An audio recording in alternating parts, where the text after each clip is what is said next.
आचारों के बारे में अपन समझने का प्रयास कर रहे हैं।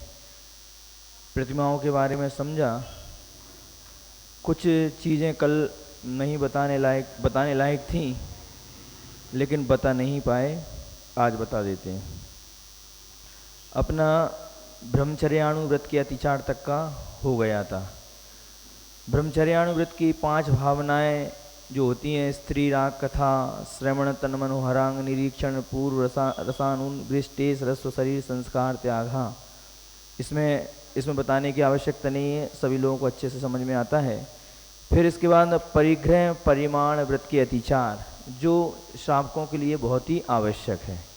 इसमें अतिवाहन का मतलब क्या है? अधिक लाभ की इच्छा से शक्ति से अधिक श्रम करना और दूसरों से भी अधिक काम लेना।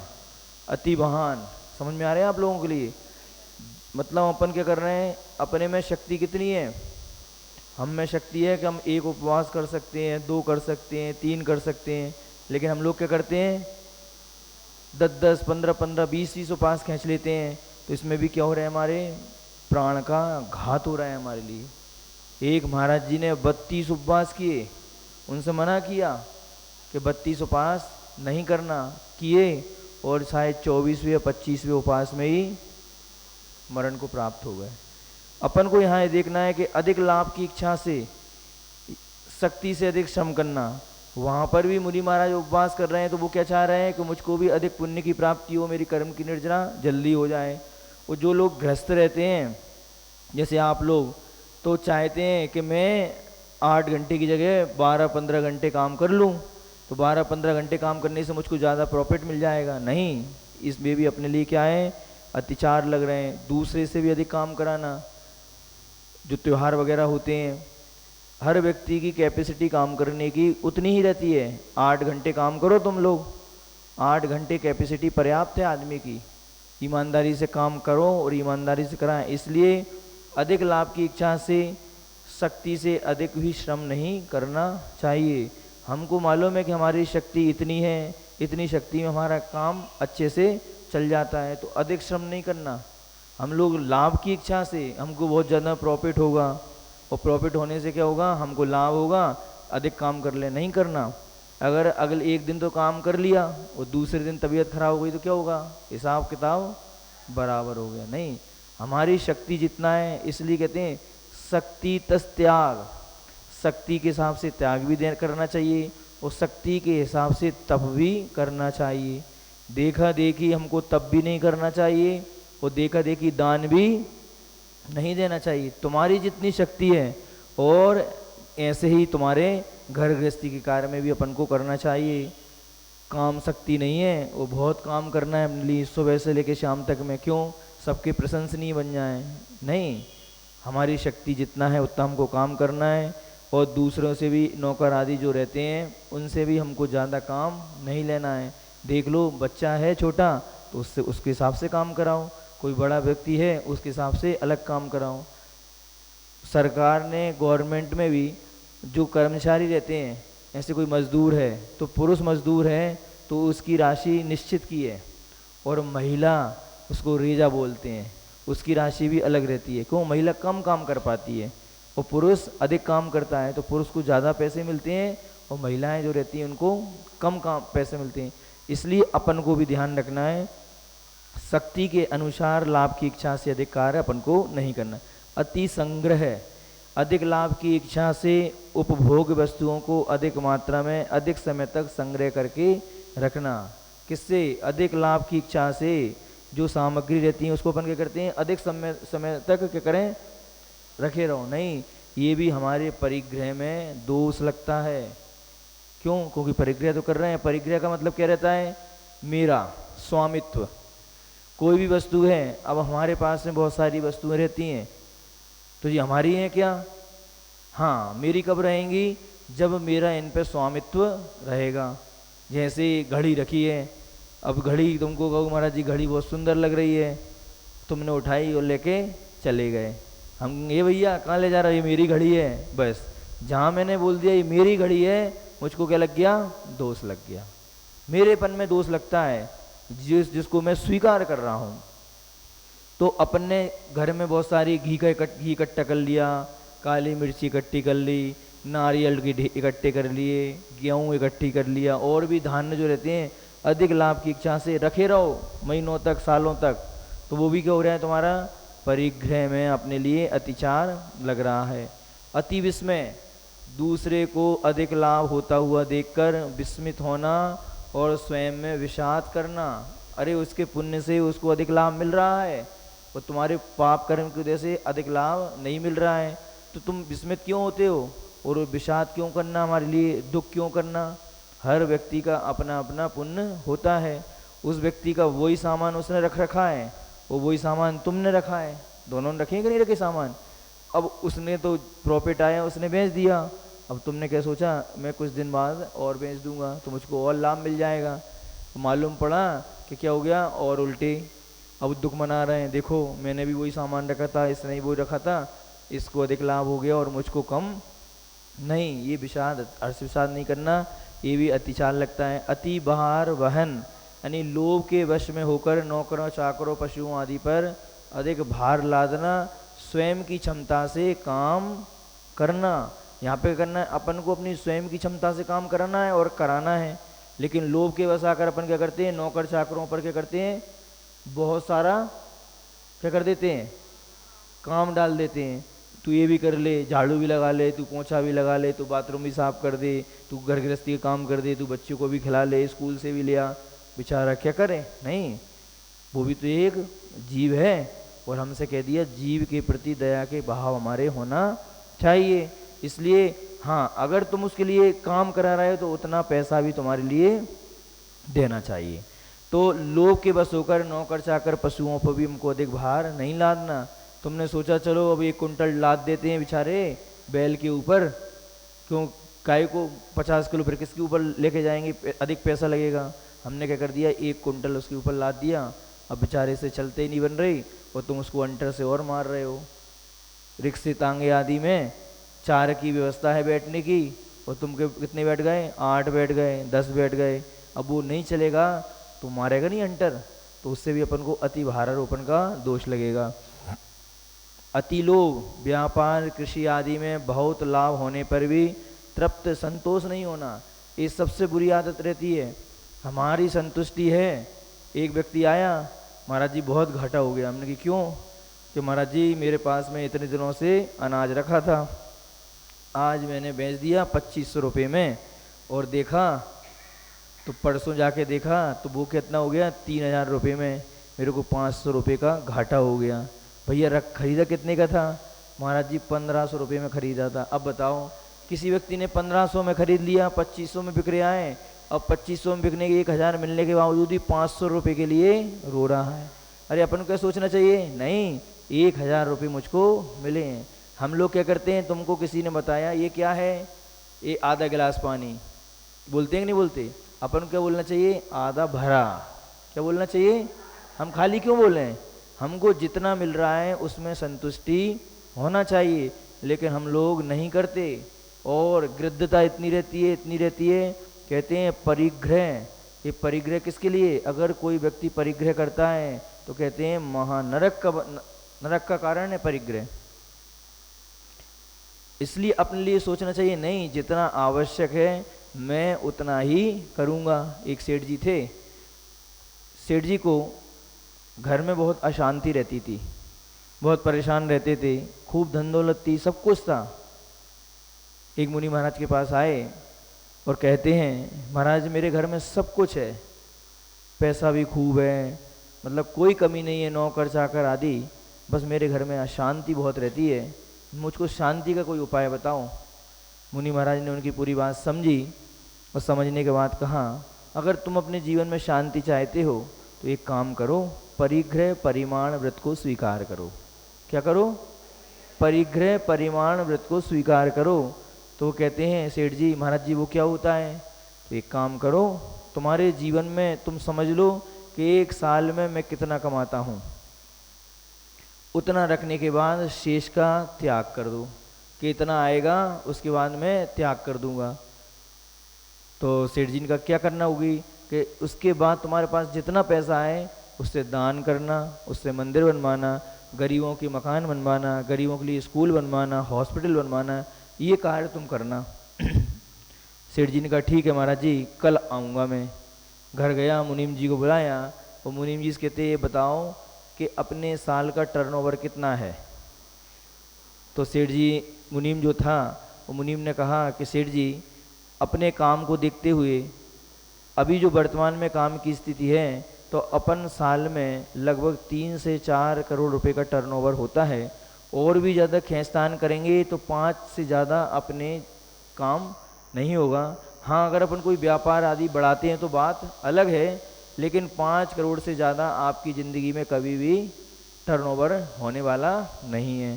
सेठ जी महाराज जी के पास गए और कहते हैं महाराज जी, मैं परिग्रह परिमाण व्रत को स्वीकार करना चाहता हूँ। महाराज ने कहा ठीक है। तो सेठ जी बेगमगंज के थे। तो सेठ जी कहते हैं महाराज जी, मैं 10 करोड़ रुपए का प्रमाण करता हूँ। कितना करता हूँ? 10 करोड़ का, कि 10 करोड़ से ज़्यादा मैं अपने जीवन में साल में नहीं रखूँगा। महाराज ने कहा तथास्तु, आशीर्वाद दिया, चला गया। सेठ जी ने, काम तो वही चल रहा था, कोई नया काम था नहीं, लेकिन देखो जब भी हम कोई नियम लेते हैं तो नियम की नियम से परीक्षा होती है। सेठ जी ने भले 10 करोड़ का लिया उन्होंने, लेकिन धीरे धीरे साल होते होते 10 छोड़ो 15 और 20 करोड़ पे उनकी टर्नओवर पहुंच गया। मुनीम जी आए और मुनीम जी कहते हैं सेठ जी, 50 साल में जो चमत्कार नहीं हुआ वो चमत्कार तो इस साल हो गया है, क्या करना है? सेठ जी ने, क्यों? कि अपना प्रॉफिट तो बढ़ता जा रहा है, आपने बोल रहे थे कि 5 करोड़, ये तो 15 और 20 करोड़ पे पहुंच गया है। सेठ जी क्या करना है आप बताएं। तो सेठ जी ने कहा, थे तो कहाँ के थे? बेगमगंज के धर्मात्मा थे, और हमारे स्वाध्याय में बैठने वाले महिलाओं के पति थे, क्योंकि वो तो आते नहीं हैं। हाँ, वो तो आते नहीं हैं। तो सेठ जी ने कहा कि नहीं, मैंने मुनि महाराज से नियम लिया है कि जितना पैसा आएगा 10 करोड़ के बाद का मैं क्या करूँगा? दान करूँगा। मुनीम से कहा एक काम करो, मंदिर बनवा दो, गौशालाएं खुलवा दो, और गरीबों के लिए दान देना शुरू कर दो, उनके नए मकान बना दो, बच्चों के लिए स्कूल बना दो और हॉस्पिटल बना दो। जब ये सब काम होने लगे तो जब सेठ जी, गांव वाले जो उनको बद्दुआएं देते थे, अरे नगर का सेठ है लेकिन गरीबों के लिए कोई कार्य नहीं करता, वो जो गरीबों की जो बद्दुआएं रहती हैं वो ऐसी बद्दुआएं रहती हैं कि हम लोग पैसा होते भी क्या होते हैं, हम हमेशा अशांत रहते हैं, हमेशा बीमार रहते हैं, हमेशा दुखी रहते हैं। और जब वो लोग बद्दुआएं देने वाले थे, वो सारे के सारे लोग सेठ जी के दरवाजे आके सुबह शाम क्या करने लगे? दुआएं देने लगे। सेठ हो तो ऐसा हो, इसने हमारे लिए कितना कार्य किया है। तो जो सेठ जी के मन में अशांति थी, सेठ जी के मन में बहुत विकल्प बने रहते थे, हमेशा बीमार रहते थे, वो दुआओं के कारण से क्या हो गया? सब कुछ बहुत अच्छा हुआ। मुनि महाराज के पास गए और मुनि महाराज से कहा, तो मुनि महाराज ने कहा देखा व्रत का प्रभाव कितना रहता है। कोई अगर अपने जीवन में एक छोटा सा भी व्रत ले लेता है तो व्रत के प्रभाव से उसके जीवन में बहुत चमत्कार होते हैं। इसलिए आपने जो चमत्कार किससे? मेरे आशीर्वाद से नहीं हुआ, तुमने जो परिग्रह परिमाण व्रत को स्वीकार किया है, उस परिग्रह परिमाण व्रत के कारण से आज तुम्हारे जीवन में ये दिन आए हैं। तुम्हारे पास में देखो 5 करोड़ से ज़्यादा कभी कमाए नहीं, अब कितने कमा लिए? 10 करोड़ कमा लिए। 10 करोड़ के बाद भी क्या हो गए? और 20 करोड़ आ गए। उससे क्या हो गया? तो जो एक्स्ट्रा इनकम है हमारी, उसको तो हम दान कर ही सकते हैं। आप लोगों को भी ऐसे ही करना चाहिए। अपने पास रख लो जो रखना है, साड़ी रख लो, गोल्ड रख लो, ठीक है ना, लेकिन हर चीज़ का परिग्रह परिमाण होना आवश्यक है। और जब तक हमने परिग्रह परिमाण नहीं किया तो हम तो नरक गति का बंद है हमारे लिए। किससे? परिग्रह से। इसलिए कहते हैं तुम चाहते हो, परिग्रह कहने के लिए तो बहुत है। परिग्रह का मतलब क्या है? ये मेरा है। साड़ी रख लो, कितनी रखना है? 500 रख लो, कोई दिक्कत नहीं, लेकिन 500 के बाद का त्याग कर दो, ठीक है। सोना रखना है कितना?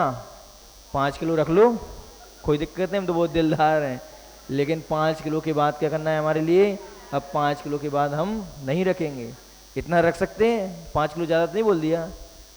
पक्की बात है, जिस दिन तुम नियम लोगे तुम खुद कहोगे कि कहाँ से माल आ रहा है हमको पता ही नहीं। क्यों? क्योंकि नियम लेने से हमेशा हमको पुण्य का बंध होता है। हम कोई रात्रि भोजन नहीं करते, लेकिन हमने रात्रि भोजन का नियम नहीं लिया है, तो हमको क्या लग रहा है, दोष लग रहा है। नहीं करते, करेंगे भी नहीं, लेकिन नियम, और जो व्यक्ति नियम ले लेता है और नियम लेने के बाद से ही उसका क्या होता है, खाते में एंट्री हो जाती है, रजिस्ट्रेशन हो जाता है। अब कितने ही लोग कक्षा में आ जाओ, हमको उससे मतलब नहीं है, लेकिन जैसे ही उसको पुस्तक और बैग मिल गया, क्या हो गया, उसकी रजिस्ट्रेशन हो गया। इसका मतलब क्या है, कक्षा में और लेने के बाद अगर नहीं आए तो हम कछु नहीं जाने। इसलिए अपने लिए तो इन सब चीज़ों में बताया है, तत्वार्थ सूत्र में ही बताया है, क्षेत्र, वास्तु, हिरण, सुवर्ण, धनदान, दासी दास, कुप, भांड, प्रमाणातिक्रमा, ये 10 प्रकार के परिग्रह जो होते हैं, 10 अंतरंग और 14 बहिरंग, नहीं 10 बहिरंग और 14 अंतरंग, ऐसे 24 प्रकार के परिग्रह होते हैं। त्याग करें, वो है मुनि महाराज का था ना, परिग्रह 24 भेद त्याग करें मुनिराज जी। मुनि महाराज जो होते हैं वो 24 परिग्रह के त्यागी होते हैं, लेकिन जो श्रावक जो होता है वो अंतरंग का तो नहीं कर सकता, लेकिन बहिरंग परिग्रह में भी परिमाण कर सकता है। इसलिए तुम लोगों के लिए बताया है, तुम लोग अणुव्रती हो, तो अणुव्रती में भी क्या करना है, यानी छोटे रूप में हम नियम ले सकते हैं, स्थूल रूप तो हम, सूक्ष्म रूप से हम त्याग नहीं कर सकते, लेकिन स्थूल रूप से तो हम त्याग कर ही सकते हैं। और जैसे ही तुम त्याग करोगे, तुम्हारे जीवन में इतना आनंद आएगा, इतना आनंद आएगा, ऐसा लगेगा हमारे जीवन से जो वेस्टेज सामान था वो क्या कर दिया, हमने निकाल दिया। जैसे तुम लोग साल भर क्या करते हैं, घर गृहस्थी में ये डिब्बा आ गया, ये सामान आ गया, ये सामान आ गया, उसको पूरे घर में रखे रहते हो। और जब तुम्हारे पति महोदय दीपावली के समय 2-3 दिन की छुट्टी मनाते हैं कि घर गृहस्थी के सफाई वफाई कर लें, और जब घर गृहस्थी में जैसी सफाई करते हैं तो तुमसे पूछते हैं, भैया ये सामान काम का है क्या, तो तुम कहते नहीं ये काम का नहीं है, तो वो अलग करते रहते हैं। कितना सारा सामान अपना अलग हो जाता है। और जब शाम को दोनों पति पत्नी बैठ के कूलर उसमें सोफा पे बैठ के और दोनों चाय की चुस्की लेते हुए कहते हैं, आज घर कितना खाली खाली लग रहा है, कितना अच्छा लग रहा है, करते हो नहीं करते। बस ऐसे ही अपने जीवन में तुमने परिग्रह परिमाण व्रत को कर लिया तो ऐसा लगेगा कि हमने बहुत सारा संसार को कम कर लिया। अभी हमारा संसार बहुत बड़ा है, क्यों, क्योंकि हमने कोई सीमा बांधी। तुम कहाँ जाना है, विदेश जाना है, हाउ कर जाओ, ले लो 2 साल में 2 बार या 1 बार हम विदेश जाएंगे, भले नहीं जाना 1 बार की छूट रख लो, लेकिन जो तुम्हारा 365 दिन में पाप लग रहा है वो हमारा क्या हो जाएगा, पाप कम हो जाएगा हमारे लिए। हमें जाना है, हमें जाना है, कहाँ जाना है, भैया के इधर जाना है, राखी बांधने, 2 महीने से क्या करो, रटना लगाते रहो, अरे भैया जाने चले जाइयो, जिस दिन जाना है उस दिन चले जाइयो, लेकिन मन क्या कर रहा है, 1 महीने से रटना लगाना है, जाना है जाना है जाना है जाना है, यहाँ भी मन नहीं लग रहा, और क्या करना है। हमने तो बोल दिया जो भी रक्षाबंधन के दिन अपने भैया के इधर जाएगा, अपने मायके में जाएगा, वो मुनि विरोधी माना जाएगा। थोड़ी जोर से बजाओ ताली सब लोग। जो मुनि विरोधी हैं उन्होंने ताली नहीं बजाई, जो मुनि विरोधी हैं उन्होंने ताली नहीं बजाई अभी। क्या, क्यों, क्योंकि ये श्रमण संस्कृति रक्षक दिवस है। कौन सा है ये, श्रमण संस्कृति, ना कि भाई और बहनों का त्योहार नहीं है। ये समझ में आ रही, ये भाई और बहनों का त्योहार नहीं है, ये तो भाई बहनों की तो अपन ने परंपरा चला ली। ये मुख्य तो श्रमण संस्कृति रक्षक दिवस, यानी कि मुनि महाराजों के ऊपर जो उपसर्ग हुआ था उसका निवारण आज उसके दिन हुआ था, इसलिए उसको श्रमण संस्कृति रक्षक दिवस के नाम से मनाते हैं। इसलिए आगे पीछे जाना हो तो चले जाना। वो जितनी बहुएं चली गई हमने उनको समाचार भी कर दिए, मैंने कहा अगर नहीं आए तो दीपावली के बाद आइयो, हाँ, और अगर आ गए और नहीं आए तो हम समझ जाएंगे तुम मुनि विरोधी हो, सील लगा देंगे हम, पक्की बात है, मुनि विरोधी हो। तो इसलिए अपने अपने जो भी सहेलियां चली गई हों और जो जाने का विचार कर रहे हैं वो उस दिन को रोक देना। ये तुम्हारे नगर में बहुत बड़ा अनुष्ठान होने वाला है। कम से कम अपन कैसे उन मुनि महाराज के लिए श्रीफल भेंट करके अर्घ्य समर्पण करके, अपन नहीं थे उस कोई बात नहीं, लेकिन उस दिवस को तो अपन मना ही सकते हैं, ठीक है ना। इसलिए जब प्रसंग आया, नहीं, अपन को पाप के कार्यों की सीमा नहीं बांधना, सीमा बांधना है तो पुण्य के कार्यों की सीमा बांधना है। बताओ किन किन को जाना है? जाना है, अभी भी जाना है, अभी भी जाना है। हाँ अच्छा, किन किन को जाना था ये तो बता दो। जाना किन किन को था? हाँ उस दिन तो हम नहीं जाएंगे। क्यों? क्योंकि हमारे नगर में महाराज विराजमान है। अरे तुम हम लोगों के सामने आके नियम लेना कि महाराज जी जीवन भर हम श्रमणों की यानी मुनि महाराजों की और धर्म की रक्षा करते रहेंगे। ये अंतिम श्वास तक भी क्या है, ये अगर अंतिम शरीर भी, ये श्वास भी किसके लिए समर्पण है? धर्म के लिए, देव के लिए, सास के लिए और गुरु के लिए। कहीं नहीं जाना। अरे भैया नाराज हो जाए तो हो जाने देना, उसमें क्या दिक्कत है? नाराज हो जाए, लेकिन हम मुनि महाराज को नहीं छोड़ेंगे। और जो गया हमने टाइटल दे दिया, मुनि विरोधी का टाइटल उसको दिया जाएगा। और जो यहाँ पर रुकेगा उसको टाइटल दिया जाएगा श्रवण संस्कृति रक्षक का, उसको टाइटल दिया जाएगा।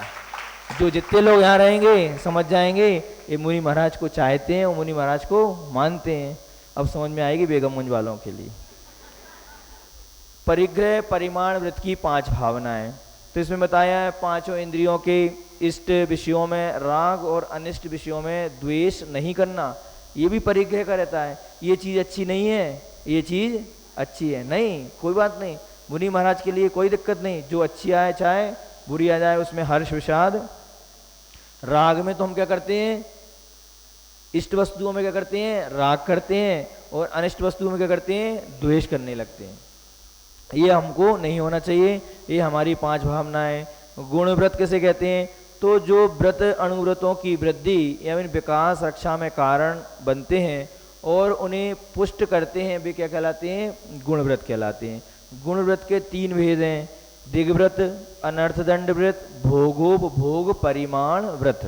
दिग्व्रत कैसे कहते हैं, सूक्ष्म पापों से बचने के लिए दशों दिशाओं में जीवन पर्यंत की सीमा बना लेना, उसको क्या बोलते हैं, दिग्व्रत। कैसे, सूक्ष्म पापों से बचने के लिए दशों दिशाओं में, दिशाएं तुमको 4 मालूम होगी, पूर्व पश्चिम उत्तर दक्षिण वायव्य नैऋत, ये सब पूरी ऐसी मिला कितनी हो गई, 10 दिशाएं होती हैं। 10 दिशाओं में हमने क्या कर लिया, जीवन पर्यंत क्या कर लिया, सीमा बना ली कि मुझको ऊपर 10,000 किलोमीटर से ज़्यादा ऊपर मैं नहीं जाऊंगा।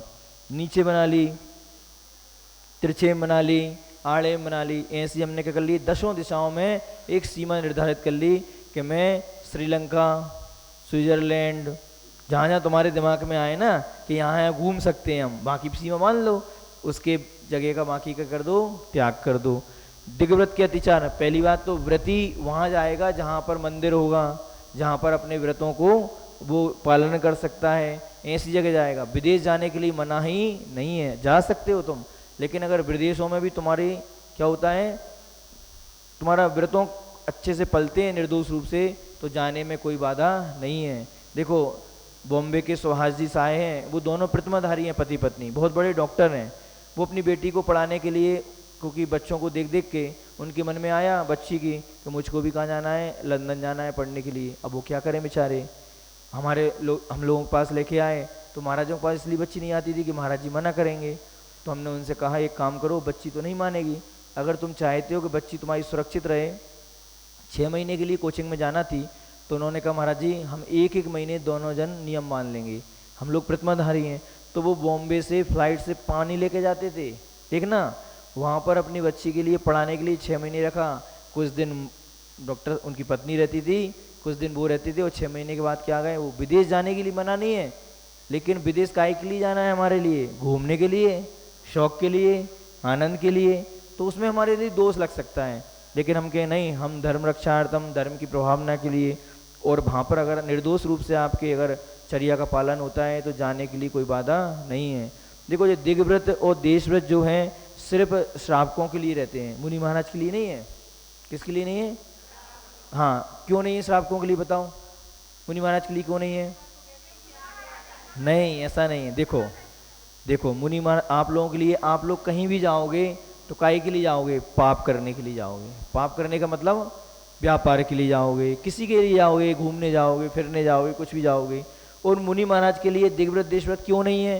क्योंकि मुनि महाराज जहाँ भी जाएंगे वहाँ धर्म की रक्षा के लिए और धर्म की प्रभावना के लिए भी जाएंगे। अगर मुनि महाराज पाकिस्तान भी जाते हैं तो वहाँ पर भी जाएंगे तो मंदिर बनाएंगे। समझ में आ रही?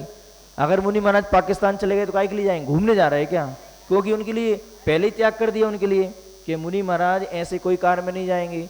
लेकिन कह दिया अगर जाते भी हैं तो काहे के लिए जाएंगे? पाकिस्तान में भी जाके अपना जैन धर्म का डंका बजाएंगे और जैन धर्म का झंडा को ऊंचा करेंगे और वहां पर भी जाके जिन मंदिर बनाएंगे। वैसे जाएंगे नहीं जिन